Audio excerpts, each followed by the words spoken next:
May pagbati muna tayo. Congratulations po kay Miguel Adriel Uy Santos.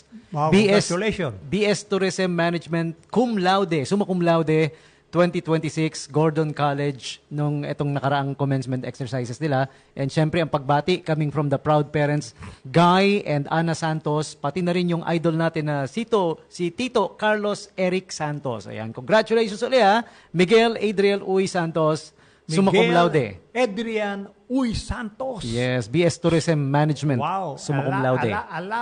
Latin honor. Yeah. Summa cum laude. Mga Wow, kapatid. congratulations. That is perfection. Pag sinabing summa cum laude. Perfect na. There's only one senator na naging summa cum laude din. Isa lang? Mga kabandera.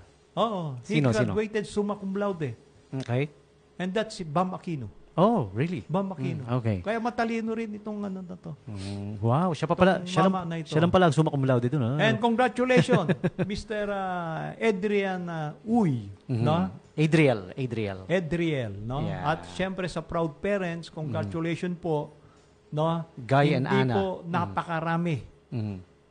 ang nakakakuha ng Latin honor na yan na summa cum laude. Wow. Kasi that's 98 to 100% na eh. Okay. No? 98 to 100%.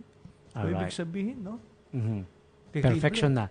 Terrible. Oo. And also, I would like to invite everybody. I will be teaching broadcasting po sa Artist 3 Art School and Academic Center. Every Saturday and Sunday lang, starting July 25. Yung mga anak po ninyo, para sa mga bata na gustong interested sa broadcast, no? Yung mga gustong mag-aral ng how to do broadcast operations, how does a radio station operates. Ayan, itatakel po natin lahat yan. Broadcast lessons, lessons in broadcasting, gaganapin sa Artist 3 Art School Academic Center, Olongapo City. Sa harap po yan ng SM City, Olongapo Downtown, starting July 25. Isalin nyo na yung mga anak nyo. Baka may nangangarap maging DJ, maging news reporter, or simply mag-operate. How does a radio station operate? Yan po yung mga itatakal natin, broadcasting lessons, starting July 25. Sa harap lang po ng SM Downtown, yung sa taas ng Goldilocks, yun, yung building po doon. Yun, doon gaganapin. Every Saturday and Sunday. Is there a registration fee to this? Yes po, It's just minimal amount. Yeah, it's an art school. Ano lang, murang-mura lang po. I will be the one to give the broadcasting lesson sa mga bata. Ayan.